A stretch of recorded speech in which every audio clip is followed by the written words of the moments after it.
Hello students, topic number 3.6 kinematic equation for uniformly accelerated motion. We have total 3 kinematic equations. First one v equals to v0 plus at. Second is x, which is displacement. So displacement is equals to v0 t plus half at square, and third is v equals to v square is equals to v0 square plus 2ax. So now we are going to derive this equation using graphical method. We have total 2 methods to derive this formula. First one is using calculus method and second one is graphical method. So today we are going to learn both. First of all, let me go for graphical method. So here one graph is given which shows the velocity time graph. So y-axis will represent the velocity of an object and x-axis represents the time of an object. The object starts the motion from this point. So A is here, B is here. This is the graph of velocity, right? So this point will be the initial velocity of that object, and up to B it moves, right? So here, if you want to find the velocity, it will be this v, right? So v0 will be initial velocity of object and v will be the final velocity of that object. Now initially time is 0, so this point will be 0, right? 0 is written with black color. This is O, blue color letter is O. Just I written the name of the point O, A, B, C, D like this. 0 is this smaller one, and here at this particular point the time will be small t. तो यहाँ से लेकर यहाँ तक का total time हो रहा है t. Okay? Now we have to derive the equations. तो first equation is v equals to v0 plus at. The relation between final and initial velocity, which is v and v0, of an object moving with uniform acceleration a is v equals to v0 plus at. ये हमें ऐसे ही लिखा है. ये जो है वो first equation है, ठीक है. ये हमने कैलकुलस वाली मेथड से डिराइव किया है. किस तरह से आएगा वो मैं बाद में करवाऊंगी. तो ये हो गया हमारा फर्स्ट इक्वेशन. अब सेकेंड इक्वेशन हम कैसे निकालेंगे इसका यूज करके. तो सबसे पहले ये देखो कि ये जो वेलोसिटी टाइम का जो ग्राफ है, ठीक है, तो उसके नीचे जितना भी एरिया कवर होगा, ये वाला पूरा एरिया जो इस ग्राफ से कवर हो रहा है वो हमें डिस्प्लेसमेंट की वैल्यू देगा. Okay, so the area covered by this VT graph will give us the displacement. So that is written here. See, the area under velocity time curve represents the displacement of an object. Now, इससे हमें ये पता चला कि displacement मतलब क्या, जो area cover हो रहा है वो. और आपने फिगर में देखा कि दो ऑब्जेक्ट थे, एक ट्रायंगल बन रहा है और एक रेक्टेंगल या तो फिर क्वाड्रिलेटरल बन रहा है. ट्रायंगल है ABC और क्वाड्रिलेटरल है OABT. दिखाती हूँ मैं. See here, the triangle is ABC and this ACDO, या तो फिर अगर O से स्टार्ट करोगे तो OACD, ये हो गया क्वाड्रिलेटरल. तो ट्रायंगल का एरिया प्लस क्वाड्रिलेटरल का एरिया दोनों को ऐड कर दो तो हमें डिस्प्लेसमेंट मिल जाएगा. तो सबसे पहले तो ट्रायंगल के एरिया का फॉर्मूला होगा half into base into altitude. तो क्योंकि यहाँ पर 90 डिग्री एंगल है तो ये AC हो जाएगा बेस एंड BC हो जाएगा अल्टीट्यूड. तो AC की वैल्यू हमें यहाँ से मिलेगी जो कि T होगी, और BC की value final velocity minus initial velocity, देखो यहाँ से मिलेगी v minus v0, final velocity minus initial. तो मैंने यहाँ पर लिख के रखी है v माइनस v0. तो ये हो गई BC की और ये हो गई AC की. तो ये वैल्यू हमें उस इक्वेशन में सब्स्टिट्यूट करनी होगी. यहाँ पर देखो area of triangle ABC half into base into altitude. Base की वैल्यू है t एंड अल्टीट्यूड की है v माइनस v0. अब अगर हम क्वाड्रिलेटरल के बारे में सोचे तो उसकी दो साइड्स का मल्टीप्लिकेशन करना है, क्योंकि उसका फॉर्मूला क्या है, लेंथ इनटू ब्रेथ। तो लेंथ हो गई ओडी और ब्रेथ हो गई सीडी। ओडी एंड सीडी की वैल्यू क्या होगी, देखो यहाँ पर ओडी यहाँ पर है तो ये वैल्यू है टी, और CD ये वाला तो ये वैल्यू कितनी है V0। देखो इनिशियली यहाँ पर तो 0 है वेलोसिटी, तो 0 से लेकर V0 तक, तो इसकी वैल्यू मिलेगी हमें V0। तो वही हम पुट करेंगे फॉर्मूला के अंदर। तो देखो वो मैंने यहाँ पर लिख दिया OD की वैल्यू T एंड CD की V0। अब हमें इक्वेशन मिल जाएगा, देखो half T and V minus V0 को मल्टीप्लाई कर दो तो half into V minus V0T plus ये हो गया V0T। इसको मैं बोलूँगी इक्वेशन A, क्योंकि मुझे इसकी ज़रूरत पड़ेगी थर्ड इक्वेशन डिराइव करते वक्त। तो मैं इसको नाम दे रही हूँ A, ताकि जब मुझे थर्ड इक्वेशन करना हो तो इसे ढूंढना इजी हो। तो यहाँ से अब हम क्या करेंगे, देखो ये जो V माइनस हमें एक्चुअली डिराइव क्या करना है, ये V0T plus half AT square. तो ध्यान से देखो यहाँ पर हमें कहीं भी A का टर्म नज़र नहीं आ रहा। इस फॉर्मूला के अंदर V है, V0 है, T है, ठीक है। हमें A चाहिए, तो A कहाँ से लाएंगे, A के लिए हमारे पास ऑलरेडी पहला इक्वेशन है, काइनेमेटिक इक्वेशन का फर्स्ट वन क्या है, वो V minus V0 equals to AT, ठीक है। मतलब वो इक्वेशन ऐसा है V equals to V0 plus AT। पहला इक्वेशन देखो मैं दिखाती हूँ, ये वाला V equals to V0 plus AT। तो इस V0 को अगर मैं लेफ्ट हैंड साइड ले गई तो हो जाएगा V माइनस V0, ठीक है। तो V minus V0 is equals to AT हुआ। तो फिर उस T को वापस डिनोमिनेटर में भेज दो तो A की वैल्यू क्या मिलेगी, V minus V0 divided by T, ये हो गई A की वैल्यू। तो अगर कहीं पर हमें V minus V0 upon T ऐसा टर्म मिले तो उसकी जगह पर हम A लिख सकेंगे, या तो फिर अगर V माइनस V0 दिखे तो उसकी जगह पर हम AT लिखेंगे, ठीक है। तो हमें कौन सी टर्म मिल रही है, V माइनस V0। देखो यहाँ पर हमें मिल रहा है V माइनस V0, तो उसकी जगह पर हमें AT प्लस करना है। तो हाफ को एज इट इज रखो और V माइनस V0 की जगह पर अगर मैं AT पुट करूंगी तो ये T और ये T दोनों T मल्टीप्लाई हो जाएंगे, तो हो जाएगा T का स्क्वायर। तो 1/2 AT स्क्वायर प्लस V0T ऐसे के ऐसे ही। अब सिर्फ उसे अरेंज करना है। देखो हमें इक्वेशन मिल गया है, V0T को पहले और इसको बाद में। तो x equal to V0T plus half AT square, this will be the second kinematic equation. Okay, so first मिल गया, सेकेंड मिल गया। अब थर्ड इक्वेशन डिराइव करने के लिए मैंने बोला था कि हमें इसकी ज़रूरत पड़ेगी, तो मैं वही ले रही हूँ। देखो फ्रॉम इक्वेशन A, मैंने A नाम क्यों दिया, क्योंकि मिक्स ना हो जाए। देखो जो हमें फाइनल इक्वेशंस चाहिए ना, उसे मैं नंबर दे रही हूँ 1, 2 एंड 3, और जिसकी हमें ज़रूरत है ऐसे इक्वेशंस को मैं नंबर दूंगी A, B, C ऐसा कुछ। तो यहाँ पर मैंने नंबर दिया है A, तो उसको मैं वापस ले रही हूँ। यहाँ पर देखो x equals to half V minus V0T plus V0T।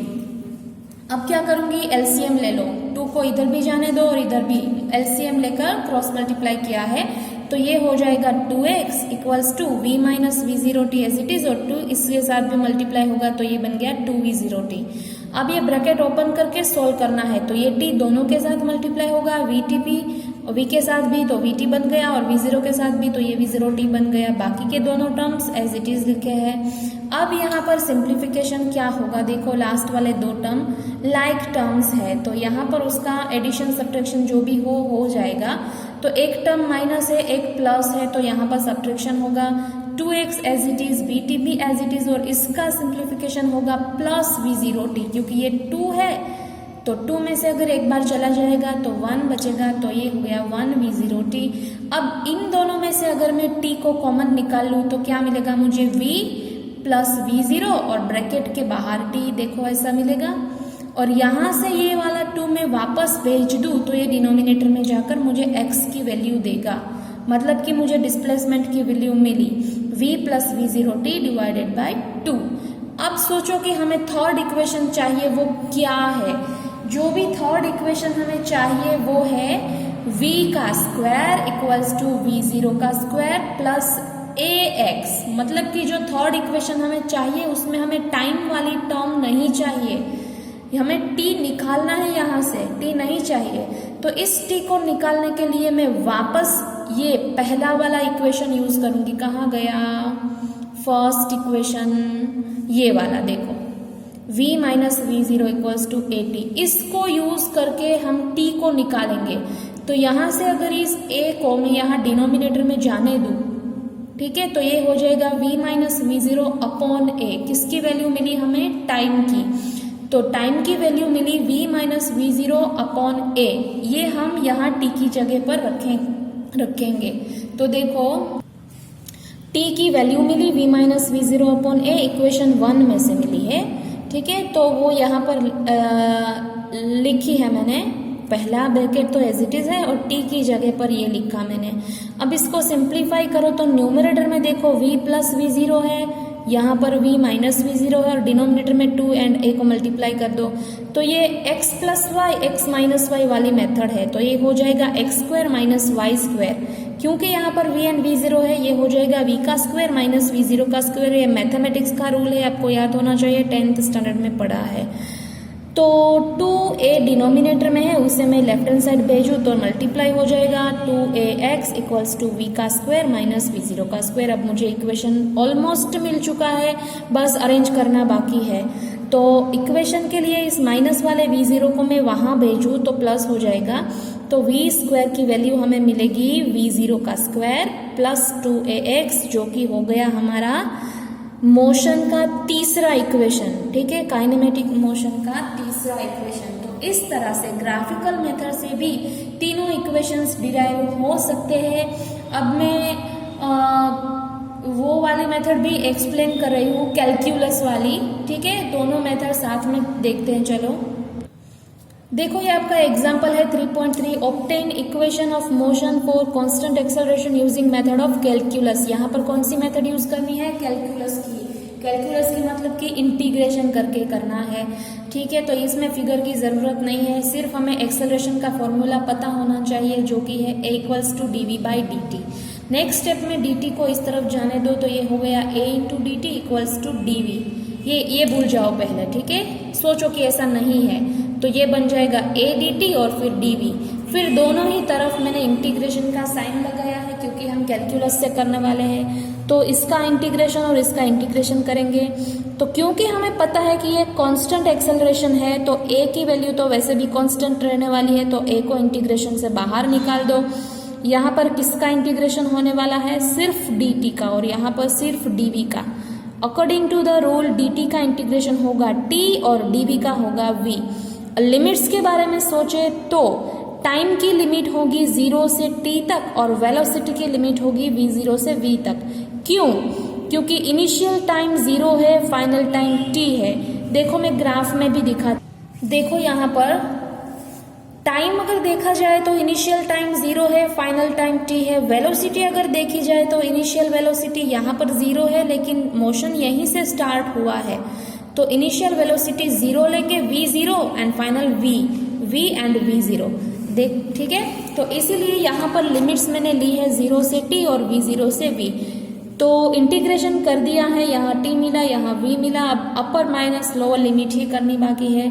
तो a as it is, upper limit minus lower limit, so t minus t0। उसी तरह यहाँ पर upper limit minus lower limit, so v minus v0।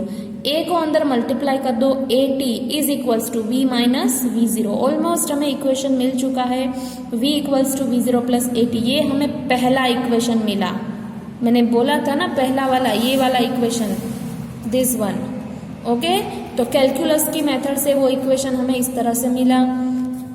हमने कौन सा formula use किया है, a का, एक्सेलरेशन का। अब हम दूसरा फॉर्मूला डिराइव करेंगे, उसके लिए वेलोसिटी का यूज करेंगे। वेलोसिटी का फॉर्मूला dx बाई dt है, ठीक है। तो सेम प्रोसीजर फॉलो करनी है, dt को इस तरफ ले जाओ तो v dt हो गया और इस तरफ सिर्फ dx बचेगा। फिर दोनों साइड में इंटीग्रेशन लगा दो, ठीक है। फिर इंटीग्रेशन करो तो क्या होगा इंटीग्रेशन, यहाँ पर देखो, ओके, इंटीग्रेशन करने से पहले एक चीज की है, v की जगह पर हमने ये यूज किया है। ये पहला इक्वेशन हमने ऑलरेडी डिराइव कर लिया है, तो वेलोसिटी की वैल्यू है v0 प्लस ए टी, तो वो वैल्यू हमने यहाँ पर रखी है v की जगह पर v0 प्लस ए टी, और ये एज इट इज है, यहाँ पर कोई चेंज नहीं। तो यहाँ पर दो टर्म्स हमें मिल रही है v0 एंड ए टी, तो दोनों का सेपरेटली इंटीग्रेशन होगा। तो पहले हम v0 का integration with respect to t करेंगे, तो ये हो गया v0 dt, और बाद में प्लस, क्योंकि यहाँ पर प्लस है तो यहाँ भी प्लस ए टी का इंटीग्रेशन करेंगे विथ रिस्पेक्ट टू टी, और ये वाली साइड एज इट इज है। और एक बात लिमिट लगानी पड़ेगी, तो टाइम की लिमिट तो 0 से t ही है दोनों में, बट यहाँ पर डिस्प्लेसमेंट देखो, x जो है वो हमारा डिस्प्लेसमेंट है, और डिस्प्लेसमेंट की लिमिट होगी x 0 से x तक। ठीक है, क्यों मैंने x 0 से x लिया, क्योंकि x 0 मेरा हो गया इनिशियल डिस्प्लेसमेंट और ये फाइनल। देखो अगर आप 0 लोगे तो भी चलेगा 0 से x, लेकिन मैं इनिशियल डिस्प्लेसमेंट 0 नहीं ले रही हूँ, ठीक है, मैं x ले रही हूँ। तो ये हो गया 0 से लेकर x तक, सॉरी x 0 से लेकर x तक। तो ये इंटीग्रेशन किया मैंने, t मिला, क्योंकि v0 तो वैसे भी कांस्टेंट होगा, इनिशियल है, इसलिए लिमिट लगा दो 0 से t तक। यहाँ पर a कांस्टेंट रहेगा तो बाहर निकल जाएगा, और t का इंटीग्रेशन होगा t²/2, और लिमिट लगेगी 0 से लेकर t तक। इसी तरह से इस साइड का इंटीग्रेशन होगा x, और लिमिट जाएगी x 0 से x तक। अब सिर्फ लिमिट पुट करके सिंप्लीफाई करो तो ये हो गया v0t। क्यों? क्योंकि लिमिट जब लगाओगे तो t - 0 हो जाएगा, तो ये वैसे भी t ही रहेगा, 0 की वैल्यू नहीं है, वो 0 ही हो जाएगी। तो पहला टर्म मुझे मिला v0t। यहाँ पर अगर मैं लिमिट पुट करूंगी तो t की जगह पर t रखेंगे तो at²/2 मिलेगा, और 0 पुट करोगे तो 0 हो जाएगा, तो हमें मिलेगा at²/2 इज इक्वल टू, यहाँ पर अगर मैं लिमिट पुट करूंगी तो x - x 0 हुआ, अपर लिमिट माइनस लोअर। देखो मैंने बोला था कि अगर आप यहाँ पर 0 लोगे तो x - 0 हो जाएगा, तो आपको सिर्फ x वाले टर्म में ही आंसर मिलेगा, x = v0t plus half at²। ये फॉर्मूला ऑलरेडी हमें मिल चुका है। कब का है ये? जब हमारा इनिशियल डिस्प्लेसमेंट 0 लेंगे तब। लेकिन क्योंकि हमने यहाँ पर इनिशियल डिस्प्लेसमेंट 0 नहीं लिया है, x 0 लिया है, तो ये वाली टर्म आएगी एक्स्ट्रा। अब नेक्स्ट स्टेप में क्या करेंगे, इसको लेफ्ट हैंड साइड भेज दो, तो इक्वेशन क्या बन जाएगा, x 0 plus v0t plus half at², जो कि मैंने लिखा यहाँ पर। देखो x = x0 plus v0t plus half at²। अगर इनिशियल डिस्प्लेसमेंट 0 होगा तो आपको ये मिलेगा x = v0t plus half at², x0 की वैल्यू 0 हो जाएगी। ठीक है, तो ये हमें सेकेंड इक्वेशन मिल चुका है, kinematic equation for uniformly accelerated motion. Now we are going for third equation. Acceleration क्या है, dv/dt। देखो थर्ड इक्वेशन के अंदर हमें टाइम की टर्म निकालनी है, पता है हमें टाइम नहीं चाहिए, तो कुछ भी ऐसा सोचो कि जिससे टाइम वाली टर्म निकल जाए। तो एक्सेलरेशन का फॉर्मूला है dv/dt। मैं क्या करूंगी कि दोनों को मतलब न्यूमरेटर को भी और डिनोमिनेटर को भी dx से मल्टीप्लाई करूंगी। तो इसको भी dx से मल्टीप्लाई कर दो, इसको भी dx से कर दो, तो अल्टीमेटली मैंने इसका तो वैल्यू 1 ही होने वाली है, तो मैंने कोई चेंज नहीं किया है। मैथमेटिकली ऐसा हम कर सकते हैं। अब क्या करना है, dv/dx कर दो, ठीक है, और यहाँ पर dx/dt, सिर्फ पेयर्स चेंज करनी है, dx को इधर आने दो और dt को इधर, तो dv/dx और dx/dt ये मिला हमें। अब सोचो, तो ये dv/dx है वो हमने ऐसे के ऐसे ही रखा है, और ये dx/dt क्या है, डिस्प्लेसमेंट जो है वो टाइम के वर्सेस लिया है, change in displacement with respect to time, तो ये वेलोसिटी बन गई। देखो ध्यान से, change in displacement with time, तो वेलोसिटी लिख दी मैंने यहाँ पर v × dv/dx, ये हो गया a का फॉर्मूला। ठीक है, ये मोस्ट इंपोर्टेंट फॉर्मूला है, आपको याद भी रखना है। ठीक है, अब इसका हम यूज करेंगे, dx को ना इधर भेज दो, मेथड अब सेम ही है, dx को उधर जाने दो और फिर दोनों तरफ इंटीग्रेशन कर दो। तो a तो वैसे भी कांस्टेंट है, तो इंटीग्रेशन सिर्फ dx का होगा, और ये होगा x, और लिमिट लगेगी x 0 से x तक। ठीक है, उसी तरह से v का इंटीग्रेशन करोगे तो ये विथ रिस्पेक्ट टू v ही है, तो v कांस्टेंट नहीं है, राइट, वेरिएबल है, क्योंकि dv के हिसाब से ही इंटीग्रेशन हो रहा है, तो होगा v²/2। ठीक है, v²/2, और लिमिट लगेगी v 0 से v तक। अब लिमिट पुट करो तो ये हो गई x - x 0 upper limit minus lower limit, और यहाँ पर भी अपर लिमिट रखेंगे तो V square by 2, lower limit रखेंगे तो वी जीरो स्क्वायर बाई 2, दोनों का सब्ट्रैक्शन कर दिया। ठीक है, अब आगे देखो ब्रैकेट्स को ओपन करो तो ये होगा V square minus V zero square divided by 2, और यहाँ पर a into X minus X zero. Next step में 2 को इधर जाने दो तो 2a इंटू दिस ब्रैकेट, अब इस तरफ क्या बचेगा v माइनस वी जीरो का स्क्वायर। तो हमें क्या चाहिए v स्क्वायर, तो इसको इधर आने दो। ठीक है, तो ये बन गया V square equals to V zero square plus 2ax minus X zero. अगर आपने डिस्प्लेसमेंट की लिमिट 0 से x रखी होती तो यहाँ पर 0 आ जाता है x जीरो की जगह पर, तो फॉर्मूला बन जाता सिर्फ इतना, V square equals to V zero square plus 2ax। ठीक है, दोनों सही है। ओके, तो हमें यहाँ पर कैलकुलस वाली मेथड से तीनों फॉर्मूला डिराइव किए हैं और ग्राफिकल मेथड से भी तीनों फॉर्मूला डिराइव किए हैं। आपको ये दोनों ही मेथड अपने क्लासवर्क में लिख लेनी है। ओके, आगे का हम नेक्स्ट लेक्चर में देखेंगे। Thank you.